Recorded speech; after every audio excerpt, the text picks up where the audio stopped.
तर बघू शकतात आपलं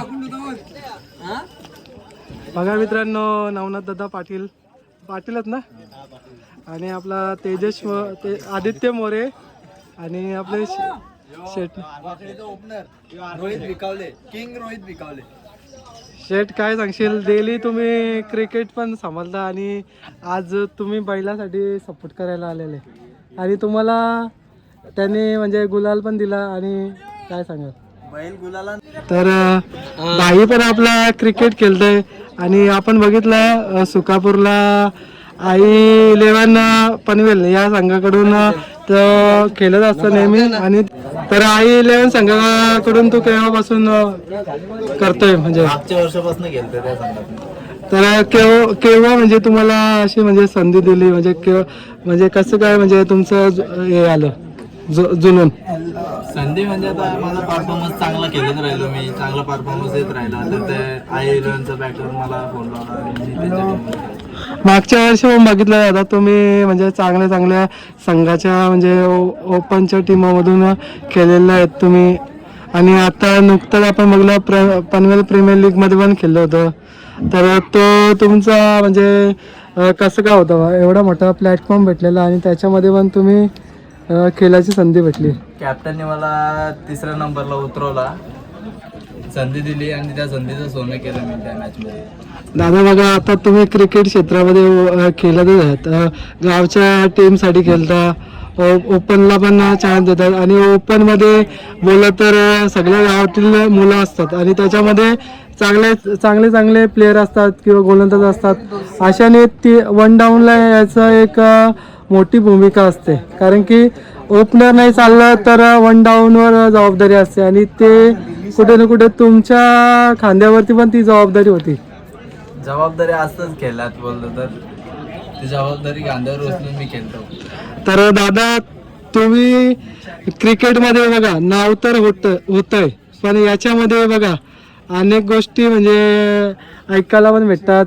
क्रिकेटमध्ये आपण बघतोच दादा, जेव्हा गावासाठी खेळतो तेव्हा नाव तर होतंच, तेव्हा म्हणजे आपला परफॉर्मन्स वगैरे खराब जातो.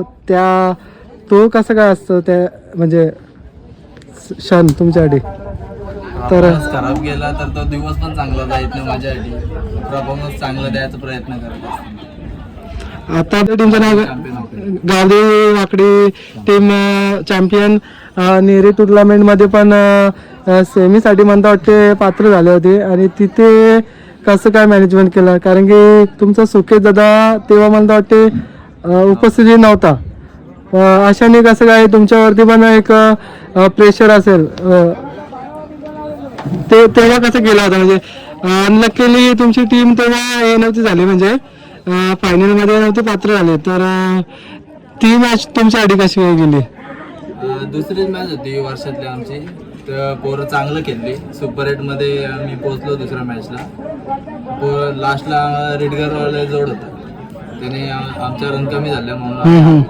पण ती मॅच मला वाटते चांगली बघायला भेटलेली प्रेक्षक वर्गांसाठी, म्हणजे चांगली लढत झालेली. अशाने बघा जवळच्या टीमा जेव्हा आपण खेळल्या असतं, अशाने जेव्हा मॅच होतं ती म्हणजे ठीक आहे आपण विरोधामध्ये खेळतो, पण जेव्हा आपण नंतर मॅच झाल्यानंतर एकत्र मुलं येतात आणि याच्यामध्ये काय संवाद होतो का? म्हणजे कुठे काय आपण कमी पडलो किंवा काय अशा गोष्टी बातचीत होतात का? कमी पडलं तसं नाही, क्रिकेटमध्ये हार जीत होतच असते आणि आपल्या खेळबिल त्यांना माहिती असतं आपल्या आजूबाजूच्या गावाला. दादा बघा, आता आपण बघतो आपल्या भागातील टीम बरेचसे आहेत ना, तर एकाच गटामध्ये खेळतात आणि अशाने जे म्हणजे बाकी टुर्नामेंट होतात म्हणजे भागामध्ये, तर अशाने आपल्या टीम म्हणजे फार कमी दिसतात. तर तुमचं म्हणणं काय आहे? म्हणजे आपल्या ज्या टीम रेग्युलर खेळतात एका गटामध्ये, तर माझं तरी म्हणणं आहे की म्हणजे वेगळ्या गटामध्ये खेळलं तर कदाचित आपला पण टॅलेंट म्हणजे समोरच्या जे टीम आहेत किंवा अदर ठिकाणी म्हणजे जे टुर्नामेंट होतात आयोजक होतात त्यांना पण आपला परफॉर्मन्स समजतो, म्हणजे कसं केलं कसं नाही. काय वाटतं तुम्हाला आता? खेळायला पाहिजे बाहेर, पण आपल्या इथल्या टीम बाहेर जायचंच नाही जास्त, तर कसं दुसऱ्यांना परफॉर्मन्स दिसेल, कसं आपल्या रायगड प्रीमियर लीग खेळते, पनवेल प्रीमियर लीग जास्त खेळते. आपल्या इथली पोरं कमी खेळतात रायगड प्रीमियर लीग आणि पनवेल प्रीमियर लीग. दादा आता बघतो